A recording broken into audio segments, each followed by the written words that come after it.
Instead of reviving an established franchise, The Rock is attempting to start its own. But does it have legs?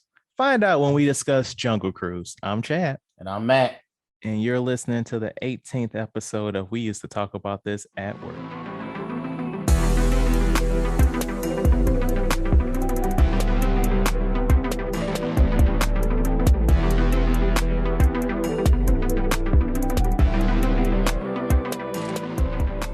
So Matt, man, I'm so happy that you are feeling better this week.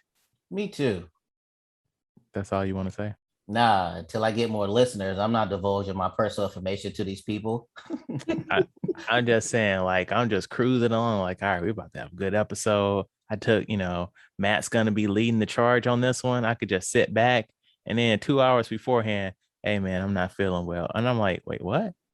You just put me in a real small box here of prepping a show when I had all these plans on, sitting in the mat chair. Hey man, sometimes you gotta take time off for your mental health, and you gotta make sure that I can take care of myself first before I can take care of you. Because if I'm not in the right mental state, then this whole podcast is going to go off the rails.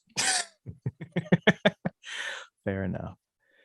So, but yeah, I listened to LaMitchell. I wish I was on there with him. He was saying some good conversation. There was times when I was listening back, I was ready to jump in. Yeah, it was a good episode with LaMitchell. But this week, as I alluded to at the end of the episode, we are back with somebody else we used to work with. This time, we would very much like to welcome Ronnetta. Hi, I'm glad to be on the podcast with you guys. See, this is the kind of enthusiasm we like. So, Ronnetta, who are you? What do you mean? What do you want to know? Ooh, oh, okay. So, what I'm asking is, who are you? Why? How do we know you? We used to work together. What's the deal there? Okay, so yes, I used to work with Matt and Chad. I used to work with them. Mm-hmm. So, yeah, for the last 2 years, I wasn't at that specific place that we used to work together at, but I worked with them for like 4 years. Was it 4 years? That feels about right. 3 or 4 years. Yeah, that seems right. Yeah. Mm-hmm. Okay. Same positions.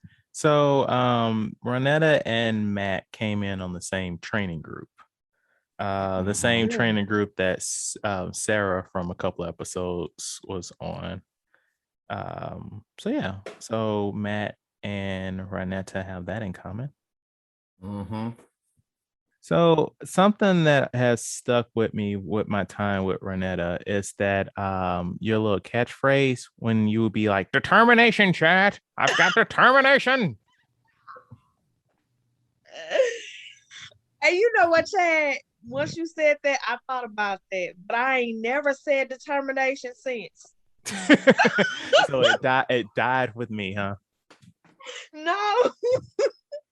I just never talked about determination since. That's sad. That is very sad. So you have been kind of wading through life without determination these days? Like, what do you want to talk about? What's going on? I've been concentrating on my business, my family life, staying inside from the COVID. I've been doing a lot of stuff. What businesses are you doing these days? I am doing real estate. I have been fixing and flipping houses. Trying to maneuver myself into doing that full time. Okay, yeah, I just had a friend on here a couple of weeks ago talk about he got into wholesale real estating right now, and he's been making money off that too.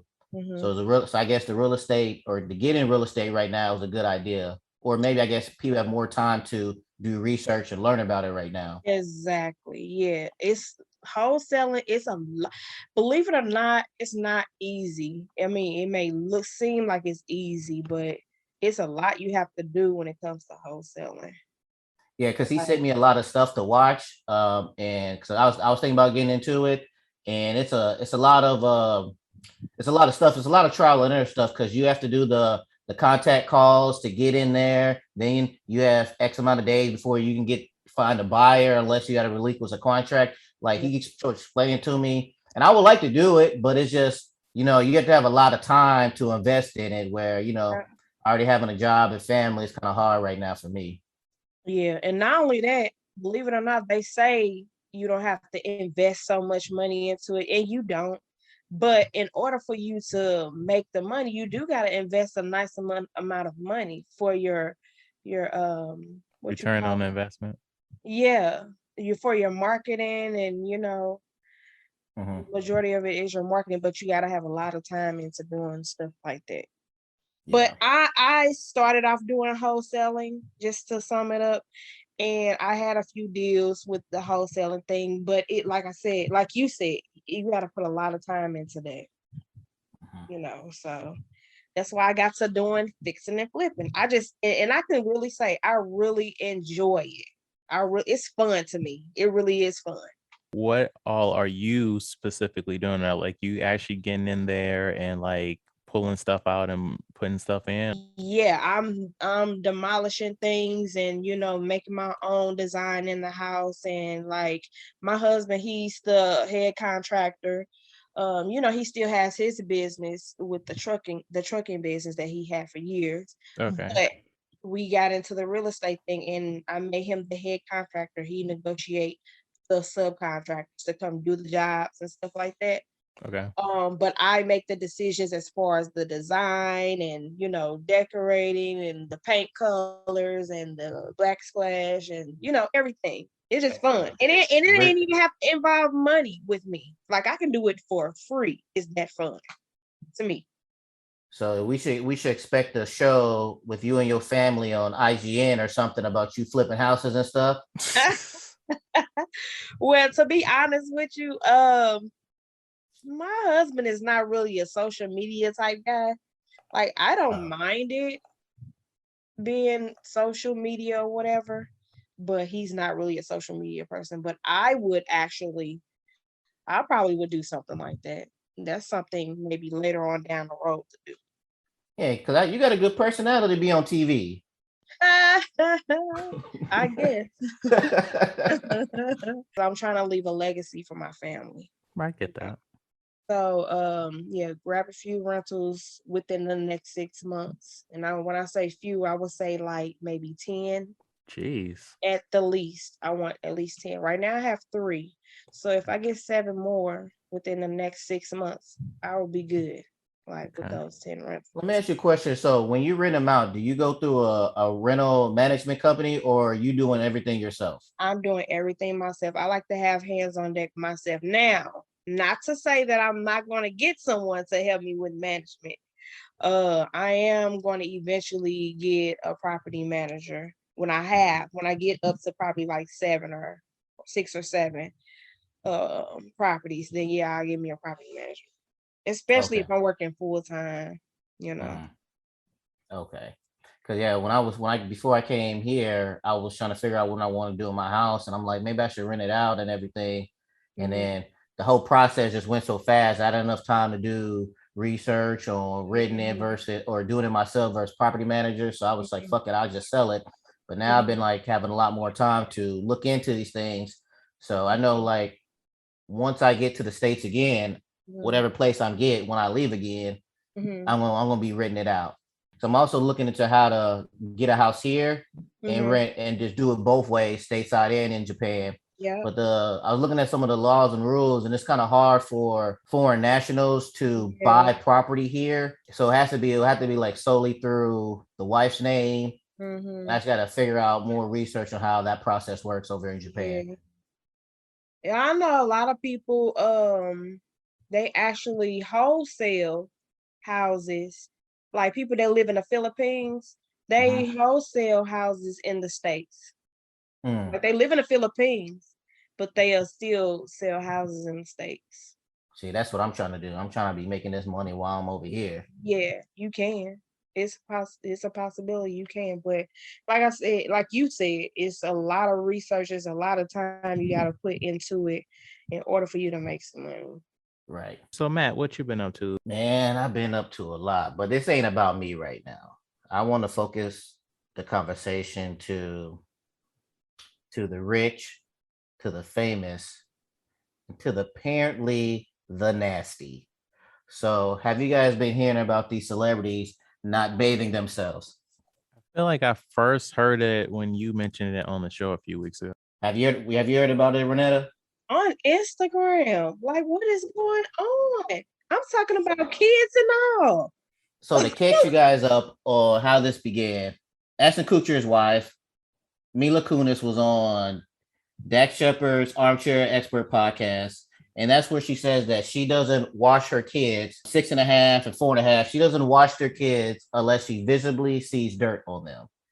So that was started the conversation. And then somehow the celebrity was like, yeah, I'm about to jump on this bandwagon. I don't wash my ass either. Why would this be the trade that people would have jumped on to talk about? I don't take showers every day. So you know that there are some kids, right, where they're like, I don't want to take a bath. But eventually most of us kind of grow out of that and you're like, I like smelling nice. Maybe they held on to those feelings of like, I hate these baths. And so now this is revenge. Mm-mm. But some things it's kind of like you think it in your head, or you even might do it. You shouldn't be telling the world you do this. Mm-hmm. They feel emboldened. Right. So now you had other celebrities who coming out, because one person was like, Rock, you're one of my favorite people, blah, blah, blah. I know you're not part of the celebrity community, not taking showers. So the Rock tweeted, he was like, no, I take 3 showers a day. I take a cold shower in the morning, I take a warm shower after workouts, and I take a hot shower at night. So now you have the celebrities talking about, oh, I take multiple showers and then a day, versus the celebrities who say they don't take a showers. Even Aquaman, he was like, he commented on it. He's like, I'm Aquaman. I'm always in the water. So, but why does he always look dirty though? Those comments are not endorsed by Matt. So, Jason Momoa, if you want to beat up Chad, I'll allow it. You know what, Jason Momoa, if you got any issue with what I just said, come on the podcast and let's have words, dude. Yes, let's do this. It's funny that you say that, because we was doing Jungle Cruise, and I was, sometimes you see celebrities respond to like regular people, and I was like, this, fuck it. Whatever movie we doing, I'm about to hit up all these celebrities that said this movie, and I'm like, eventually one of them gonna see it and do our podcast. Yeah. But then I forgot about this idea with after I did it, so I didn't do it. So starting next movie, we go to but I've already DM'd the Rock twice. So Rock, if you listen to me, I DM'd you twice about give me some of your Termana tequila over here in Japan. Wait, he hasn't responded back to me. Wait, that's not helping the podcast. Yes, it is, because if we get some kind of dialogue back, he's all about the veterans and everything, so we can do something. I'm letting know that there's other active duty service members here who really want to try tequila. We get this dialogue together. We get this. Maybe we can be a branch off of $7 Productions. Then we know, expand the thing. All it takes is dialogue. Just give me a chance, Rock. Just give me a chance. That's all I'm looking for. That's fair. Well, send him this clip. All right, I will. I say that now, but we'll see what happens in 4 hours. Oh, I know what's gonna happen. I'm gonna switch to some Netflix shows and forget all about this. So speaking of Netflix shows, so I figured I'm gonna start doing a segment of what I've been watching this week to give listeners some shows that they don't know what to watch on Netflix that's good or not. So first things first, there's a very good documentary. Are you guys familiar with the Malice in the Palace? What is that? It was in 2004. It's a basketball game, NBA basketball game between the Detroit Pistons and the Indiana Pacers. And X, Y, and Z happened, and basically the basketball players went up in the stands and fought some fans. What in the world? I'm surprised you guys never heard of this. That sounds familiar. You know how that's on Netflix? Well, no, this happened in real life. This is real NBA game. Yeah, Ron Artest, Jermaine O'Neal. Yeah. Right. But you know how like stuff happens and it's like, oh yeah, blankety blank happened like 4 years ago. And you're like, okay, that was 4 years ago. But 4 years ago, you was all over that story. Like too much happens to where, you're not going to remember every story unless like some wild stuff happened. Right. So, but the good thing about the documentary is it breaks it down. So I thought, like when all that stuff is, and then they touched upon it in the documentary, that the media and everything made it was about the players. They called them thugs. They talked about, same thing they always do with black people when everything happened. They millionaires, they this and that. And that's when the league changed the dress codes and all this other stuff. But when they did the documentary, It all started because fan threw something at Ron Artest. And that's how it all started. So now, like me, like you said, watching it before, I always thought it was a player's fault. They were, they was wilding and this and that. But it turns out that's not the truth. The fans were throwing stuff, and then that created the environment that it was in, that escalated everything else. But I really recommend that. Malice in the Palace. Also, there's a TV show, Outer Banks. It's 2 seasons, and without giving any details, it's about 4. Without giving any details, but let me. I mean, without giving any spoilers. Sorry, spoilers. Without giving any spoilers, it's about 4 kids. They're trying to find this lost treasure of this ship that crashed with $400 million worth of gold in it. It's real good, but there's times where, like kids are stupid. So the stuff that they do in this, you're like, why would you do this? But, they're kids. They're like 16, 17 years old. So you can understand they're doing stupid stuff. But they're being played by like 30-year-olds. Yeah, right. But it's real good, though. It gives me a vibe of, when we talked about Fear Street, you had the rich part and the poor part. Mm-hmm. It has the same kind of vibe where you have the rich part of the city, the poor part of the city.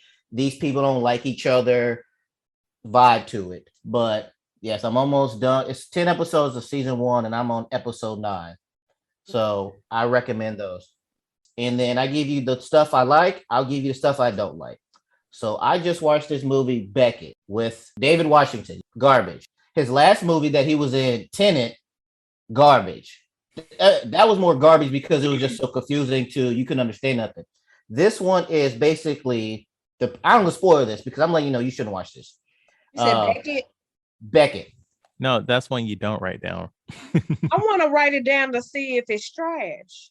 Yeah. Okay. Yeah. Let me know if I'm wrong. Maybe I could be wrong. Maybe people could enjoy it. Because that's not. You said that's his son in it. Yeah. Denzel Washington. Because Denzel Washington got some good. No, but his son is not him. I know that, but I'm just saying. Just like Tom Hanks got a son. What's that boy's name? Not Chet. The other one. Trash. Not Chet. Not Chet. The other one. Oh, I didn't know. Only one know about is Chet. Trash too. No, the respectable one. He's in like some okay stuff, but like he's not in some Tom Hanks level shit. Colin Hanks. Oh, okay. I'm not familiar who he is. If you saw his face, you know who he was. Oh. But like, yeah, like just cause your father is famous and is in like award-winning movies don't mean that they're about to give you that same shot. I'm finna say, because it's like, shouldn't you take the same type of aspect as your father, like get pointers from him when you? Well, and that's the thing. And that's the thing I was saying. He's not bad. He's not a bad actor. It's the storyline and plots for both of these movies. So the premise of Beckett is he is with his girlfriend on vacation in like Greece. They have a car accident. She dies. Then next thing you know, these cops are after him, and he's just running around in a country he doesn't speak the language, trying to get away from this cop that's trying to kill him. But then you have scenarios in here that doesn't make sense to where, like, at one point, when he crashed the car into a house, nobody was hurt, but he seen a little boy with red hair. Then later on in the movie, he sees wanted posters, like not wanted, but like missing child posters, and for this kid with red hair, and he meets up with these other people. He keeps trying to get away, but as you're watching it, like, okay, so these people are after you. Everywhere you go, everywhere you turn, these people are after you. He fights them off, and one person had a taser. Why don't he keep the taser with him? He's going through all this stuff, and it's just like, it doesn't make sense to, like, his character. He's just a regular Joe Smo person. He's not like somebody from the movie Tekken who has military backgrounds or whatever. He's just a regular dude. Yeah. But when he's maneuvering, it's just stupid. Like the choices that he's making is not making sense to what a regular person would do. So then towards the end of it, he has a chance to go back home, go back to the United States free and clear. But he chose to go off and tries to rescue this little boy that he's seen. He doesn't know if he's dead or alive. And I'm like, why would you do that? You're not a cop. You're not anything. You don't have anything. So why would you risk your life to do this? It was just like, he has no ties to this boy. You don't feel like it was the right thing to do? Yes, sure. It was the right thing to do. I guess to find a missing child, sure, it was the right thing to do. But you are not the person to be doing it. You don't. It's not. You don't have this background. You're not John Wick to be doing this. You're just a regular dude. He thought he was still Tenant. I guess so. I mean, he ended up finding the boy, but it was just like, it was just stupid. I mean, I liked him as actor because when he was on the show Ballers with The Rock, I loved him in Ballers. But it's just these last two movies he was in, it's just not hidden. Wait a minute, he was in Ballers? I don't even know who this kid is. Yeah, he was in Ballers. He was a wide receiver. And his daddy was the bald dude. I forget his name. And then he was also in that movie Malcolm and Marie or some shit like that. Oh yeah, the black and white thing. Yeah, that's on Netflix. I haven't seen it, but instead of going to the library to get books on making myself a better person, I was like, no, I'm tired of doing that. So I rented a video game from the library or borrowed a video game from the library. It's called Returnal. Have either of you heard of this game? Is it really called Returnal? Mm-hmm. I thought it was called Returnal. No, like Return. Oh. So basically it's a game where you play this female astronaut and she crashes on this planet. And it's like very hostile, all these like alien things trying to kill her. And when she dies, she wakes back up in the ship, like when the ship crashed. And she has to like do it again, but like the rooms are like mixed up. And so that was cute until like I got to the boss like about 3 times and died, and I had to do everything over, and like the rooms were in different orders each time.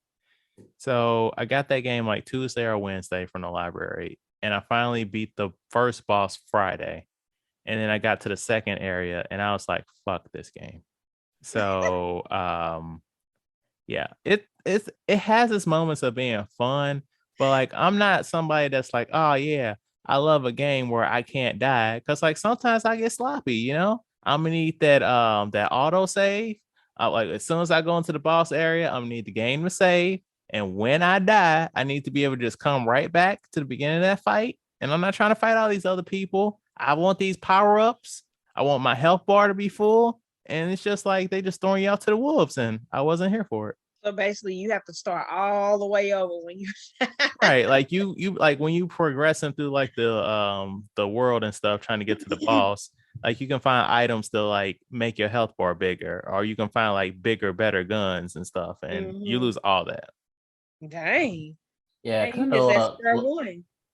Laurent had it, and I was watching him play it, and yeah, it's once he was talking about that, I was like, there's no need for me to get the game. Like, I'm happy I didn't buy it, because I would have been very upset. So I spent less than a week with it. It was free. I just gave it my time, which I'm not happy about. So I returned that game today, and when I was at the library looking around, I realized that today is Free Comic Book Day. And are you guys familiar with that concept? No. So the point of the whole thing is like different comic book companies, they get together and they make special issues of comic books to get like, you know, kids to come in and read comics and just read, or like people that haven't read comics in a while to come back, or like just a topic where people are like, oh wow, they've got a comic book about one of the ones I got is a R.L. Stein comic book called Just Beyond. And I'm guessing it's horror. So like, oh yeah, I like Fear Street or whatever. And then you can, R.L. Stein's making comic books now, apparently. So it's kind of cool. So the library had a couple of them, and I grabbed a few. So I grabbed the R.L. Stein one, and there was a Is there a limit of how many you can get? It depends. The library, they didn't care, but in the past when I've gone, like some stores are like you can only get like 5 books or whatever, and it's like a lot of books that come out for Free Comic Book Day. Yeah, so just kind of cool. Today was Free Comic Book Day, but by the time you guys listen to this, it's gonna be past for a week. But you know, is it a specific day or is just whenever they do it? So before COVID, it was always the first Saturday of May. I'm not sure how they came up with August 14th in 2021. Okay. So that takes us to this week's movie, Jungle Cruise. There is a legend in the jungles of the Amazon.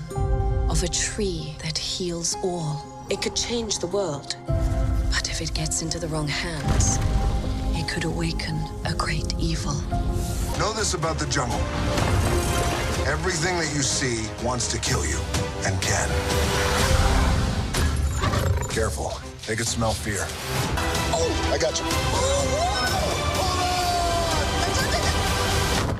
Frank, get it. Hold on. Come on. I got it. Frank. I don't got it. No. For goodness sake, just leave me alone. That was a disaster. Didn't go the way I planned. In 1916, we follow Lily and McGregor, a British brother and sister, on an expedition to locate the Tears of the Moon, an artifact that can cure illness, heal injuries, and lift curses. They travel to South America, where they enlist Frank to be their guide for a nice jungle cruise to locate the item. On the journey, they're impeded by cursed conquistadors that failed to locate the Tears, as well as a German prince trying to locate the Tears to help Germany win World War I. We eventually find out that Frank is also one of the cursed conquistadors, but a good guy. And along with Lily and her brother, the three of them stop the conquistadors and the prince and save Frank from the curse. So, Ronnetta, what did you think of this movie? Well, I'm gonna be honest with you. What I thought about it at the very beginning, it was kind of disturbing how he had this like raggedy like ship of this boat. I can't even call it a ship, but it's a cruise boat, and he's like scaring these people, and he have a look in his face like he don't even care that he's scaring them. Like, yeah, that's gonna kill you, and don't stick your head out there, it's gonna kill you. So and then like he'll like disturb some of the animals or whatever to make them try to come towards the boat. I thought it just seemed like he was like a bad tourist. He's trying to give them like some excitement, right? Yeah, but he was like really scaring the people.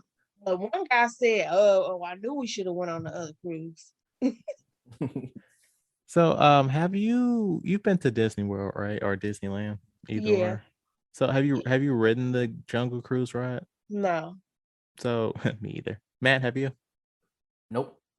So, apparently, a lot of that stuff is based on the actual ride. Oh, I'm not getting on that ride.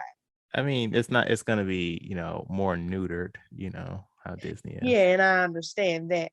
But when you have little children, they're gonna be like, Mom, you let me get on that ride, and you knew all. It's a family-friendly ride, Ronnetta. To be honest, I wasn't really into it like that. Like, it didn't really excite me that much. I would say like more so the beginning and the middle, a little bit of the middle excited me, and that was it. Like, I wasn't really into it like that. I thought it was cool. It gave me a Pirates of the Caribbean vibe. But there was parts where I don't know how long this movie was, but it like seemed 2 hours. It seemed to be too long.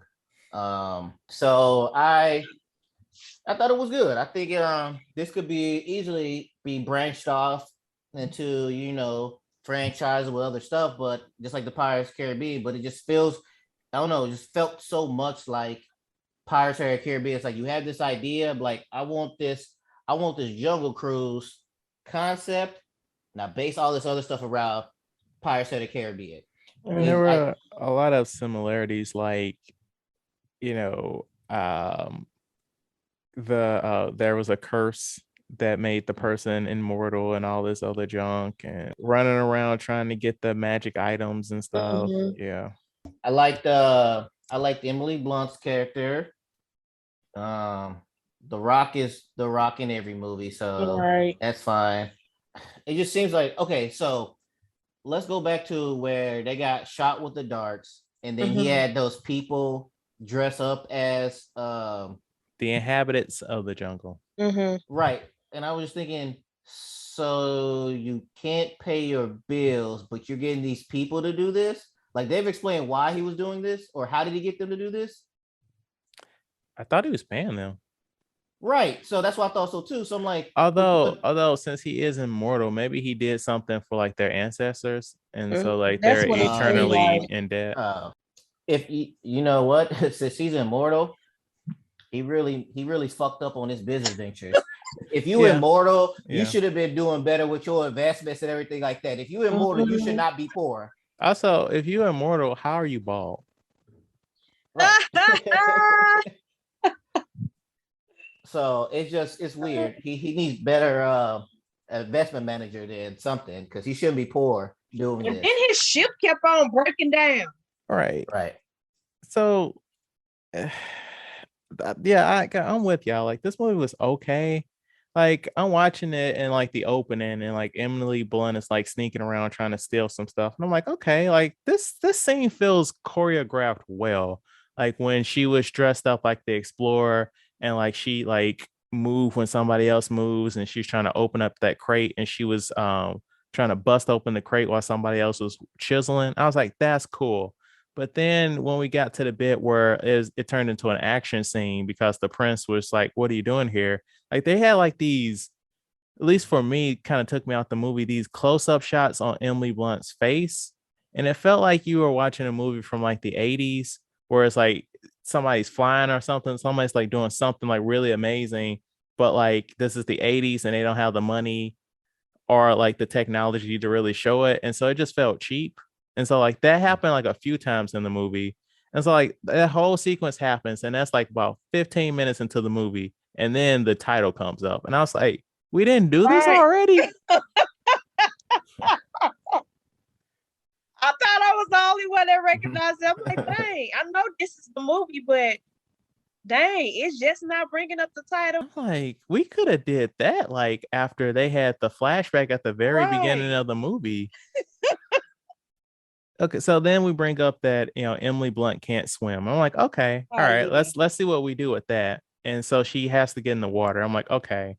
And so she has to go back and forth trying to get oxygen from the rock. But how is she swimming over to the rock to get the oxygen if she don't know how to swim? So I'm like, okay, Emily Blunt knows how to swim, but this character doesn't. So this doesn't track with me. I'm sorry. She just taught herself how to swim in that as the character.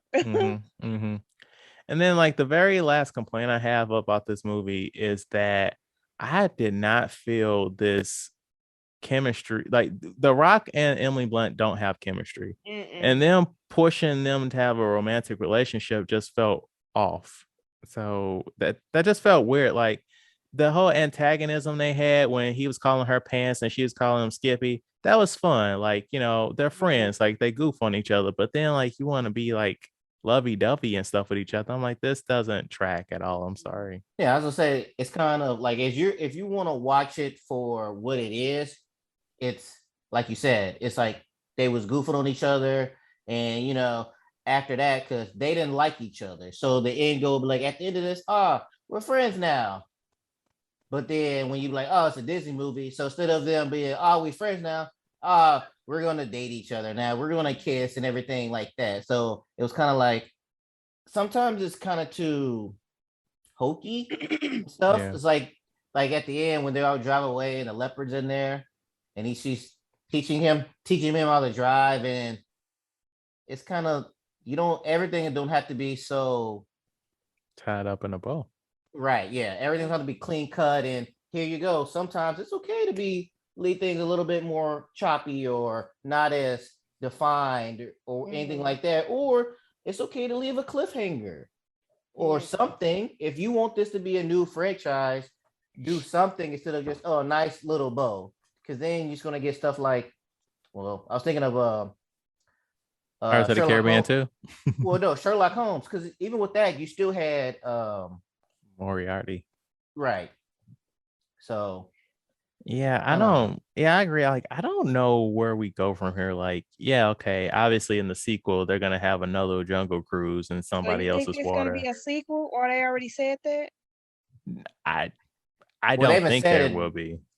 But that's what he wants. Because I read an article after the fact where he said that after his first movie, so The Rock's first movie was Scorpion King, he was in a movie theater watching it, and he seen a trailer for the first Pirates of the Caribbean. And that's when he was like, oh, he wants to be some part of that. So he considers this 20 years in the making because he's ever since that day he's been wanting to do something like that. And I'm like, I understand that, man. But damn, you had to take it straight from Pirates of the Caribbean? You could have just took the idea. He was like, I'm about to jack this whole thing. Look, man, that formula worked 20 years ago, okay? Hey, I guess he tried to jack the Fast and the Furious type of stuff. Yep. A couple They of kept them. on coming out, and he kept on being part of it, and he was trying to take over the whole shebang. And then G.I. Joe. Damn, is The Rock known for just jumping on franchises? Yeah, that's his thing. That's why I said what I said in the intro. Yes. Oh. So what would you rate this, Ronnetta? I will rate it as a 3. It just didn't interest me as much. Like, it seemed like it was just thrown together. The Rock and this director are teaming up for Black Adam that they're filming right now for Warner Brothers, a DC movie, and this has me a little bit worried, honestly. Matt, Yeah. what is your rating? I'll give it it was okay. What's the scale we going off of? Yeah, so all three of us agree that this movie is just fine. Like, if we were giving this movie a work-based performance review, like, you didn't exceed expectations, nor were you below expectations. You were just right there. You were you performed acceptably. Like, you're not about to get fired. You're not getting a promotion. You just need to do better. You need to. We would like it if you did better. Like, okay, fully successful. Right, but barely. Yeah, right. Fully successful. So let's hop on over to trivia. All right, so Ronnetta, Matt, what do you two think that this got on Rotten Tomatoes? 89. 75. 63. Oh, I was close. Closer than you, Matt. Right. Get it together, man. No, everyone agrees. The audience score is 92 because as a whole, people are stupid. But critics are like, what the fuck was this movie, right? All right, so let's do a trivia question. Like, this is a quiz, guys. And then we're going to do a trivia dump, and then we're out of here. So this is Emily Blunt's 4th Disney movie. Which of the following is not a movie she was in? A, The Muppets, which came out in 2011. B, Oz the Great and Powerful, which came out in 2013. C, Into the Woods, 2014. Or D, Mary Poppins Returns, 2018. Which one was she not in? Into the Woods. I would say Into the Woods as well. So the movie that she was not in was Oz the Great and Powerful. Oh, we both was wrong. That had your girl Mila Kunis in it. She wasn't Into the Woods. And I bet she didn't shower then either. Right. So in 2011, Tom Hanks and Tim Allen were in talks to star in a very different version of this movie. So that would have been interesting. And then the last bit of trivia I has several points. It says, this movie has many similarities with the 1999 Brendan Fraser classic, The Mummy. And it has an idealistic and enthusiastic woman looking for a legendary treasure, which you had Evie and Lily doing the same thing. You had a rogue adventurer who turns into a hero, The Rock and Brendan Fraser. The annoying brother who complains about everything and has an upper class life. You had the Evie's brother and then McGregor. An antagonist that suffers from a curse, Emotep, and the bad guy in this. Exotic location full of dangers, Egypt and the Amazon. In the first scene of both movies, the lead female character stands up on a ladder in a perfectly vertical library. Like, there's a ladder action scene in both of them. Despite a very bad first impression, the woman and the rogue adventurer become a couple. So, like, while they did copy Pirates of the Caribbean, they also took a hit from that Mummy playlist. Come on, Rock, get together, man. Be more original. Right. He's like, look, we got a formula. We're gonna stick by this formula. I'm supposed to fall in love with Emily Blunt, even though I think of her as my sister. And let's go. Oh my God, stop it. Hey, the Rotten Tomatoes viewer score said that, hey, if it ain't broke, don't fix it. Let me see out of how many people. That is, oh God, out of over 5,000 people. See? I was gonna say maybe it's so high because not a lot of people went to the theater or paid for it on Disney Plus, but like that's 5,000 people. Yep. So maybe they just like they like the Rock in these roles, so that's why he keeps turning them out like this. All right. So Ronnetta, do you have anything to plug? Well, I'm just now getting my Instagram together for my real estate business, but you can follow me on JEI Group Properties Okay. for my Instagram. You send me a link of that and I'll I put it in the will. show notes. And I also have Blush Fits. That's the salon boutique I have. So I'll send you that as well. That's also on Instagram. It's Blush Fits one on Instagram. Okay. Thank you so much for listening. Please rate, like, and review our podcast on your platform of choice. If you have any feedback, please email us at weusetotalkpod@gmail.com. Like our Facebook page, We Used to Talk About This at Work, and follow us on Twitter and Instagram at We Used to Talk Pod. So this was a lot of fun. Thank you for coming on, Ronnetta. It was so nice to reconnect with you. We haven't really talked in some time. I really enjoyed myself. I'm glad you guys invited me. Yes, it was great reconnecting with you, Ronnetta. I'm glad you was on a podcast, and hopefully, if these numbers do good, you could be back again. Yeah, I would like to come back and talk about some more stuff. You know, maybe some new stuff, some refreshing movies. A good Yes. movie. Yes. Yeah, so we'll be back next week, folks, with a retro review of Space Jam 1, and we're gonna be doing something a little different with the guests. Matane. Okay, you're just changing it up. All right. Yeah, I thought I added some Japanese into it. That means see you later.